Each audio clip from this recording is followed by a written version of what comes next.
মার্ক্সবাদ লেনিনবাদদের অন্যতম স্থপতি এবং রূপকার 1917 সালে রাশিয়ায় প্রথম সমাজতান্ত্রিক বিপ্লবে লেনিনের সহযোদ্ধা এবং দ্বিতীয় বিশ্বযুদ্ধে সর্বাধিনায়ক জোসেফ স্তালিনের শনিবার 147তম জন্মদিন ছিল। তার জন্ম রাশিয়ার টিফলিস প্রদেশের গরিব শহরে 1879 সালের 21 ডিসেম্বর। স্তালিনের পিতা ছিলেন একজন চর্মশিল্পী, মা ধোপানির কাজ করতেন।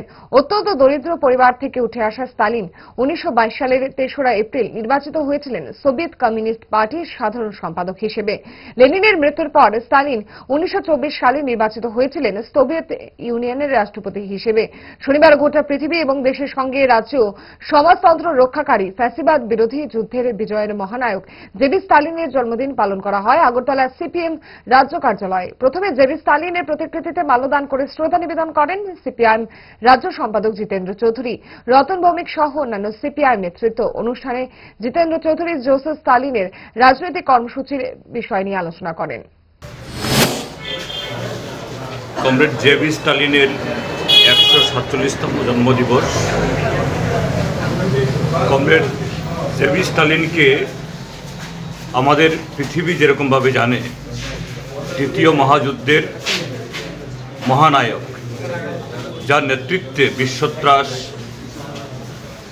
হিটলারকে পরাজিত করে গোটা পৃথিবীকে মানব জাতির যে ধ্বংসের যে যজ্ঞ শুরু হয়েছিল, সে হিটলারকে পরাজিত করার মধ্য দিয়ে তিনি এই পৃথিবীকে, মানব জাতিকে বাঁচিয়েছেন। তিনি 1924 সাল থেকে 1953 সাল অবধি সোভিয়েত ইউনিয়নে এইভাবে শুধু দ্বিতীয় বিশ্বযুদ্ধের ক্ষেত্রে তার ভূমিকা নয়,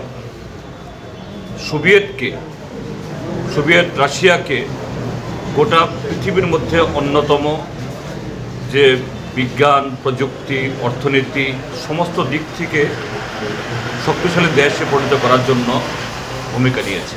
কোন রকমে নাকে মুখে গুজে সারাদিনের জন্য বেরিয়ে পড়া, অম্বলের আর দোষ কি? তাই তারা 5 দশক ধরে গ্যাস, অম্বল ও পেটের সমস্যার একমাত্র সমাধান গ্যাস নল।